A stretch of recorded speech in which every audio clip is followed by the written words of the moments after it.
tennis. Now, first question, how did you become involved in Sunday's World Tennis Club and what motivated you to join? Bit of a story. I got involved in tennis in schools tennis. A lot of there in Christians. By chance, there was a Munster Junior Cup under 14 sponsored by Dunlop, first thing. We managed to win the trophy. I didn't win a game, but that got me into tennis.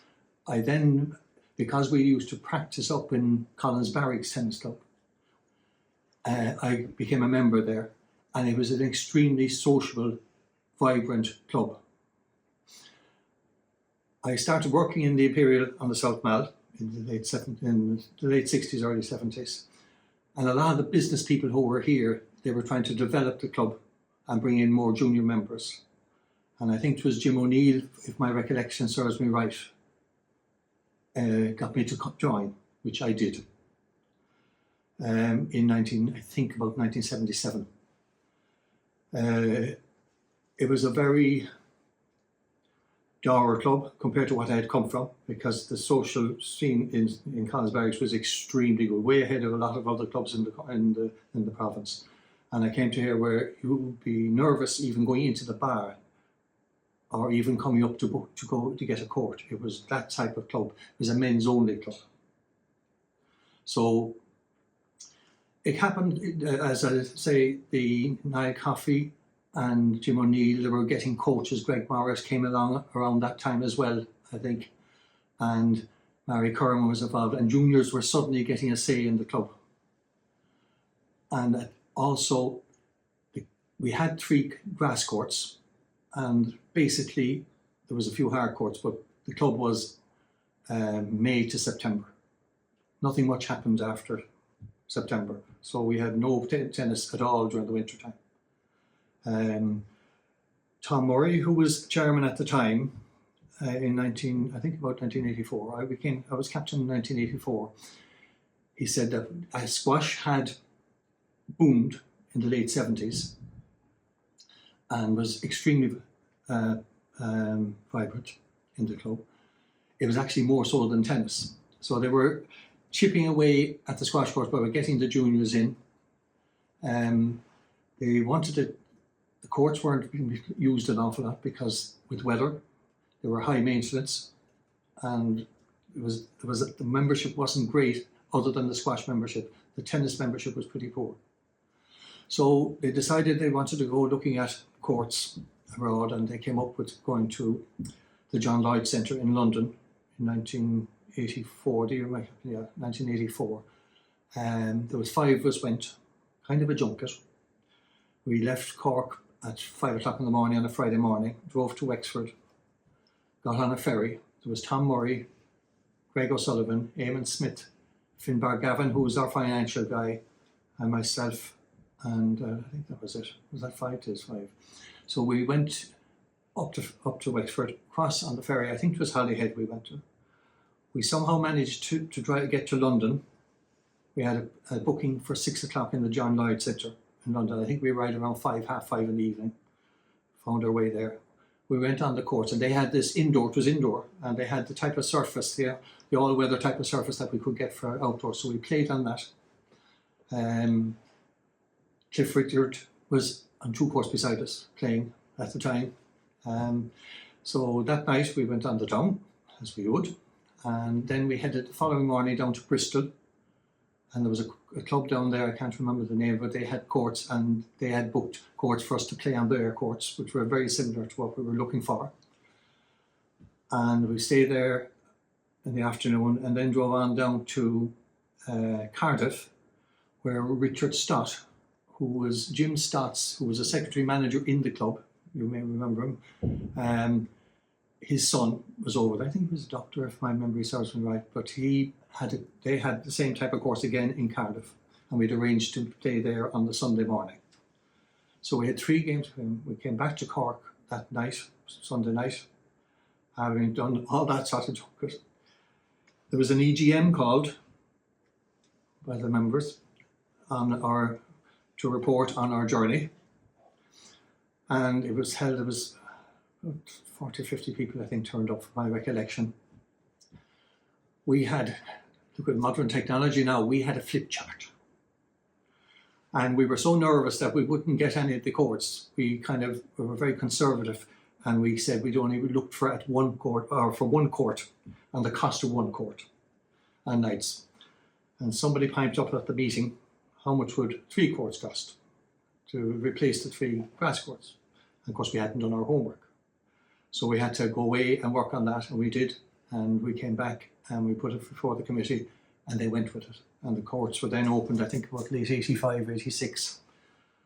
And tennis boomed, because suddenly we had lights, we had all-weather surfaces, which we couldn't have. And even I don't know what the committees before that used to talk about, because they had meetings which went on to 2 o'clock in the morning. And we had no tennis from September to May. So what those discussions were going on, I'd say, which was basically a men's club at that stage. And so the tennis then took off, hit squash a bit, unfortunately. But squash settled down in Mal, because a lot of the members that were playing squash were also playing tennis. You had the Ken Stanton and that sort of group, and they were very sociable, and they mixed with the tennis and the squash. And also there was an awful lot of social activities, social dinners, which you probably may remember, which were really successful events. So that's where it went. That's why I got into the club. Certainly at the beginning it was very nervous. We wouldn't, like, the ladies got their drinks put out through the window in the bar. They weren't allowed into the clubhouse. They changed in the house down by Court 8. And I remember my first ever committee that I was on when I was captain was in '84. You wouldn't dream of bringing up anything about the ladies at the committee meeting. Wouldn't mention it. But somehow there was people behind the scenes. They were chipping away at it, and we had to bring it up to the 94 before the ladies got their full membership. Matt Murphy was chairman, I think 88, 89, and before that some of the members were looking for the age profile of the club, and the age profile was extremely high. So they were trying to bring in members, and we went into Jim Stott, who had died, certainly, I think, and he hadn't been replaced for a while. So we went into the office and we found there was a load of applications for membership, which had never been dealt with at committee, both male and female. So they were there, lying there. Either he was told not to bring them forward, or what, I don't know. So we found a load of that. So there was a subcommittee set up, Coffey, myself, and I think Grace Sullivan, to look at how we could get more members. And we eventually decided, we had an EGM called, Matt Murphy was chairman, in the reading room, there's not much in the book about it, but it was one of the most terrifying meetings I was ever at in my life. It was Liam O'Regan, myself and Matt. Matt was chairing the meeting, and he opened the meeting. There was a lot of nervousness beforehand that we wouldn't be allowed to hold the meeting, that we had called it in error, or we hadn't the right rules. So there was a lot of legal people there, and they spoke for a while, and eventually they wanted the meeting dissolved, and nothing had to happen. But Matt said, we won't go ahead with the meeting, but we'll have a discussion. And he carried on a small discussion, but it didn't go on for too long. But basically from that end, it opened up the subject more and more people, but it was a pretty fraught meeting. Why was there so much opposition to the women joining? I mean, it was a men's club. If you go back in the history of it, like, it was all men. They started it. It was kind of a drinking men's club for a lot of the time. There was boating and tennis involved, but they had a club, and they had the snooker, and they had the bowls, which was all men, businessmen in the city. And if you go back to the early part, when I look back at the genealogy and history I did, I can see a lot of the businesses, that's the way it worked. Ladies were at home, and it just evolved, and it kept going on and on and on. Eventually, I think in the 50s, they were really in trouble for members, and they wanted to bring in junior members, but a junior member was for a man under 30. Under 30, which was extraordinary. But it was just time moved on. And I look back at my time in the Imperial too, there was a big change in the late 60s, early 70s. People were socialising more, there was more freedom, expressions, people could express themselves more, so a bit more confidence. And I think that happened, you would have known a lot of the business fellows from the South Mall coming in and out. So it made my life a bit easier up here. But I know a lot of people suffer, and especially the ladies did suffer pretty badly, you know. So What are some of the significant advances that have been made in the club? I think juniors, possibly, Jim O'Neill got the first coaching. I think Greg Morris came around that time for the juniors and getting them involved and coaching them how to play. And it was, as well as that, it brought the age profile down of the club, because an awful lot of members wouldn't. I mean, we used to call it soft subs, basically people who just paid their sub and didn't use the club at all. And there was always an enormous amount of soft subs in the club. So the club wasn't being used. So the juniors then, when they came involved and got involved, they started to use the club. And when they grew up, they started going back to the club. They might go away for their few years after university, but they were always coming back then to join, and they brought their families. And you could see the consistency of members coming back over the years. The family members, when you look back at the early years on the board, chairman's board, you see the names of well-known people, and many of those families are still playing here. And even looking at the present juniors now, you have the Fitzgerald family, and they had two of their grandfather and granduncle was Decky Fitzgerald and Debbie. So they were part and parcel of that club. So it's great to see that sort of thing happening with this. And you have Mary Jane, who was the Commander Crosby, who was, when I look back on the records, when he was chairman back in 1906 or whatever it was, he was chairman for a few years, but he was more into boating and probably snooker, but he had a great interest in promoting tennis. And he evolved with another man, I think his brother-in-law, Mr. Lyons. They were very involved in promoting tennis at the time. So we've got a huge continuation of the history of the club with members. And if I may just say, just something just comes into my head straight away. I started genealogy in my family. Never thought I'd any member of my family were ever involved in the club before. But looking at the minute books about 2 or 3 about 3 months ago, I traced a great granduncle by the name of Steele out in Canada. And he told me his great grandfather was into boating. And when I was looking at the minute books for 1901, the list of members, he was a member here in 1901, and he was also a member of committee in 1921. So I had no idea I had anybody involved here until recently. So the continuation of it, I think it makes the club what it is today, I think. I know, Aylmer, that you were very involved in the publication of the history of the club some years ago. Could you tell us your involvement and perhaps talk about the Cork exhibition as well, which was part of that?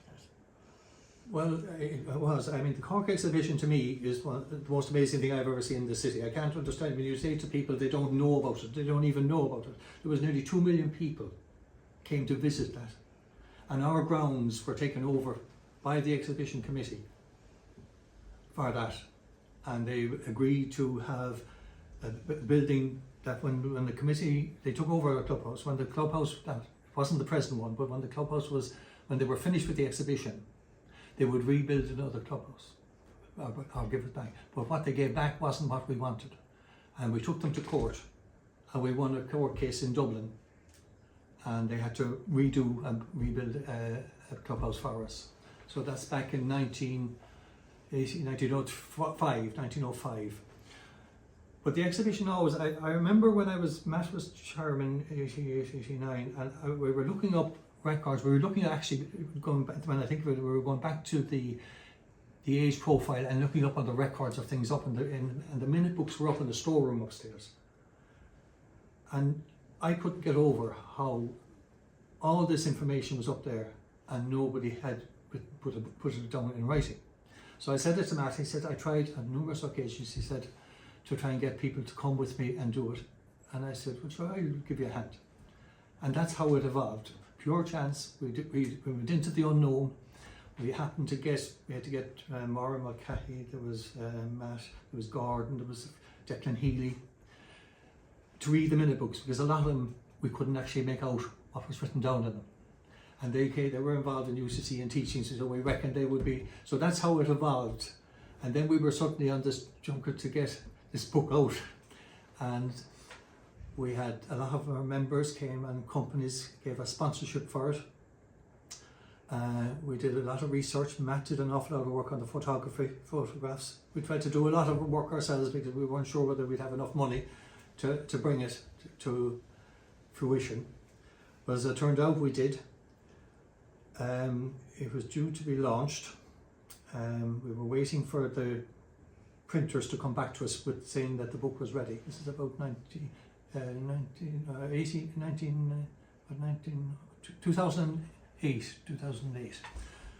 And the big flood came. And the book was out in Cork City Print, out in the Leith Street Road, Carrigrán Street. And the Cork flood came on whatever day it came, in December or November or whenever it was, the night before. So we rang up the printing company, and at 5 o'clock the evening before the flood, the book was sent to Dublin by train to be bound. So it was out of the premises. And their premises was destroyed, everything was destroyed. So we were very fortunate. So it was eventually bound, it came out. We had a launch with, I think it was Darragh Murphy was the Lord Mayor. Kieran McCarthy did, the present Lord Mayor of Cork actually, did Trojan work on the research. Alan Good wrote the book. And we had great support from our members as well. But we went to launching the book. The bar, we had to get a new carpet for the bar because the bar was destroyed after the flood. So we went ahead with the launch, got the book, and the book was very successful. Aylmer, how do you envision the future of this club? Oh, it's a big question.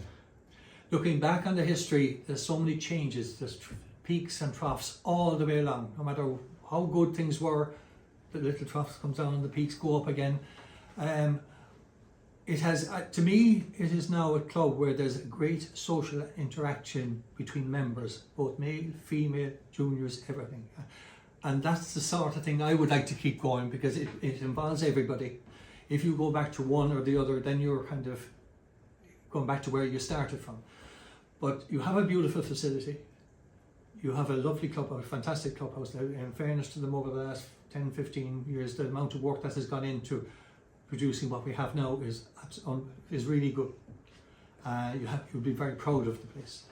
And I think even COVID now, after COVID, to me, what I used to visualize, you came in for your game of tennis in the morning, you went into the bar, there was little groups, they were sitting and talking with themselves.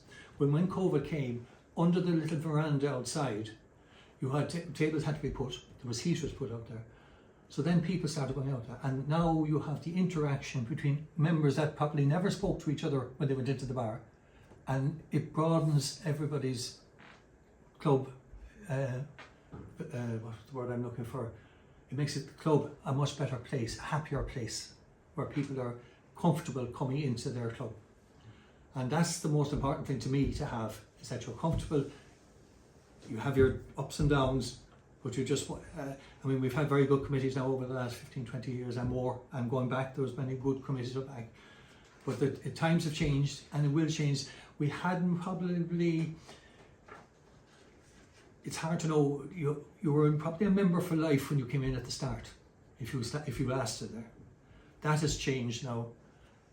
People are in jobs, they're not sure whether they'll be in the job in the next year or two, so membership fees, that sort of thing will come into play, whether they can afford membership, and that will put pressure on committees to come up with new ideas, and they will come up with new ideas.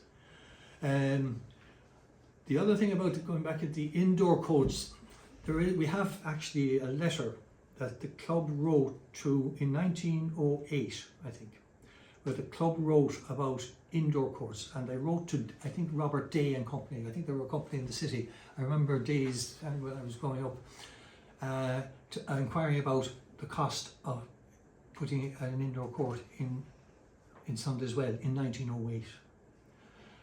They in turn wrote to a company called Brucey's, I think they are called, in London. We have that letter inquiring, and they wrote back stating what they would suggest for that sort of thing. So people were thinking of indoor courts back in the early 1900s. Squash, they were looking at squash courts in the late 1930s to put squash courts here, and they couldn't get enough money from the bank. So maybe indoor courts will come with the weather, I don't know. But it'll happen, whatever way it happens. I much prefer personally, I love the outdoor, I love going out no matter the rain, the hail, sun, but maybe there's a need for indoor courts, and maybe they'll come in their time.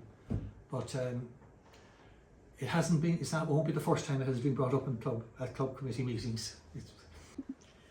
Right, Aylmer, and any final message? No, please? I mean, I've got great pleasure and enjoyment over the club.